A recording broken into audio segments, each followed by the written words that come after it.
안녕하세요. 독일 브리핑입니다.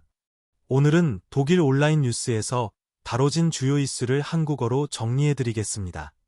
독일 전국 뉴스, 국제적으로 중요한 독일 관련 이슈, 그리고 베를린, 함부르크, 미넨, 켈른, 프랑크푸르트 등 독일 주요 도시 소식을 함께 살펴보겠습니다. 첫 번째 소식입니다. 교황 레오 14세가 인공지능, 즉 AI의 위험성을 다룬 첫 해칙을 발표했습니다. 이번 문서에서는 거대 기술 기업으로 권력이 집중되는 문제, 일자리 감소, 허위정보 확산, 그리고 자율무기 시스템의 위험성이 주요하게 다뤄졌습니다. 교황은 AI 기술이 인류에게 큰 가능성을 열어줄 수 있지만 동시에 인간의 존엄성과 자유를 위협할 수도 있다고 경고했습니다. 특히 AI가 노동시장에서 사람의 일자리를 대체하거나 가짜뉴스와 조작된 정보를 빠르게 퍼뜨리는 도구로 사용될 수 있다는 점이 지적됐습니다. 또한 군사 분야에서 AI가 자율무기 시스템과 결합될 경우 인간의 직접적인 판단 없이 생명과 죽음이 결정될 수 있다는 우려도 제기됐습니다. 이번 해칙은 AI 문제가 단순한 기술 문제가 아니라 정치, 경제, 윤리, 종교가 모두 연결된 국제적 이슈가 되고 있음을 보여줍니다. 두 번째 소식입니다. 중국 정부가 독일 연방의회 의원들의 대만 방문을 강하게 비판했습니다. 중국은 독일이 하나의 중국 원칙을 존중해야 한다고 요구하며 대만과의 공식적인 접촉에 대해 불편한 입장을 드러냈습니다. 독일은 중국과 매우 중요한 경제 관계를 유지하고 있습니다. 자동차, 기계, 화학, 전자산업 등 여러 분야에서 중국은 독일 기업들에게 중요한 시장입니다. 하지만 동시에 독일과 유럽연합은 대만 해협의 안정, 민주주의 가치, 그리고 국제 질서 문제에도 관심을 가지고 있습니다. 중국은 대만을 자국 영토의 일부로 보고 있으며 예국 정치인들이 대만을 방문하는 것을 매우 민감하게 받아들입니다.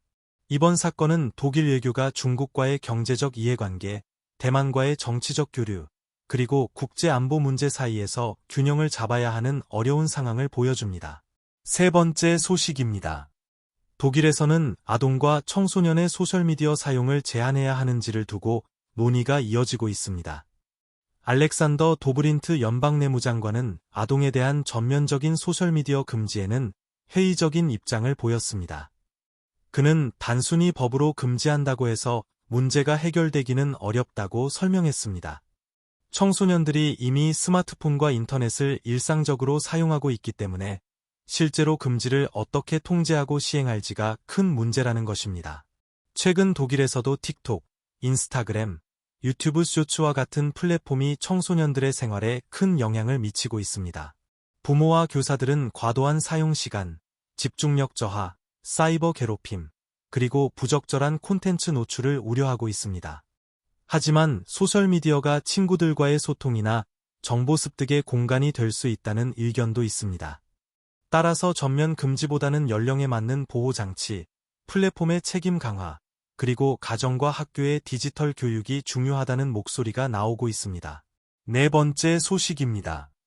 독일의 경제학자 아힘 트루거가 공무원들도 법정 건강보험 체계에 더 많이 포함되어야 한다고 주장했습니다. 그는 소득이 높은 공무원들이 법정 건강보험 재정을 안정시키는데 기여할 수 있다고 보고 있습니다. 현재 독일의 건강보험 제도는 크게 법정 건강보험과 민간 건강보험으로 나뉘어 있습니다. 많은 일반 근로자들은 법정 건강보험에 가입하지만 공무원이나 일부 고소득자는 민간 건강보험을 선택할 수 있습니다. 공무원의 경우 국가가 의료비 일부를 보조해주는 제도가 있어 민간 건강보험을 이용하는 경우가 많습니다. 하지만 이 구조가 사회 전체의 연대 원칙에 맞는지에 대해서는 오래전부터 논쟁이 이어져 왔습니다. 트루거는 공무원처럼 안정적인 소득을 가진 집단이 법정 건강보험에 더 많이 참여하면 보험 재정에 도움이 될 수 있다고 주장합니다. 반면 반대하는 쪽에서는 기존 보험 구조를 갑자기 바꾸면 행정적 부담이 크고 민간 건강보험 시장에도 큰 영향을 줄 수 있다고 보고 있습니다. 다섯 번째 소식입니다. 독일 연방정부가 새로 입국하는 우크라이나 난민에 대한 지원 방식을 바꾸려는 계획을 추진하고 있습니다. 현재는 많은 우크라이나 난민이 시민수당을 받을 수 있지만 앞으로 새로 입국하는 난민에게는 더 낮은 수준의 난민 지원금을 적용하는 방안이 논의되고 있습니다. 이 계획은 독일 내에서 큰 정치적 논쟁을 불러일으키고 있습니다. 연방정부는 복지 지출을 줄이고 지원 체계를 다른 난민 그룹과 더 비슷하게 맞추려는 의도를 가지고 있습니다. 하지만 여러 주정부는 이 계획에 반발하고 있습니다. 가장 큰 쟁점은 비용 부담입니다. 지원 방식이 바뀌면 행정 절차도 달라지고 실제로 누가 어느 정도의 비용을 부담해야 하는지가 다시 조정되어야 합니다. 또한 이 문제는 우크라이나 난민의 독일 사회 통합과도 연결되어 있습니다. 찬성하는 쪽에서는 독일의 복지 재정 부담을 줄이고 난민 지원 체계를 더 일관성 있게 만들어야 한다고 주장합니다. 반면 반대하는 쪽에서는 전쟁을 피해온 사람들에 대한 지원을 갑자기 낮추는 것은 사회적 통합에 부정적인 영향을 줄 수 있다고 우려합니다. 6번째 소식입니다. 베를린 리히텔라데 지역의 한 아파트에서 69세 여성이 총상을 입고 숨진 채 발견됐습니다. 경찰은 84세 남편을 임시 체포했으며 살인사건 전담 수사팀이 사건을 조사하고 있습니다. 최근 베를린에서는 강력사건 관련 보도가 잇따르고 있어 시민들의 불안도 커지고 있습니다. 7번째 소식입니다. 함부르크에서는 여러 곳에서 수도관이 파열되면서 교통의 차질이 발생하고 있습니다. 특히 하르부르크와 니엔도르프 일대가 영향을 받고 있으며 복구 작업이 계속되고 있습니다. 하르부르크는 A7과 A1 고속도로 방향으로 이어지는 주요 교통 지역이기 때문에 출퇴근길에도 적지 않은 불편이 예상됩니다. 8번째 소식입니다. 미넨 인근 가르힝 지역에서 송전탑 두 곳에 불이 나는 사건이 발생했습니다. 경찰은 고해 방화 가능성이 높다고 보고 있으며 국가보안 담당 부서가 수사에 나섰습니다. 인근 이스마닝 지역에서는 일시적인 정전도 발생했습니다.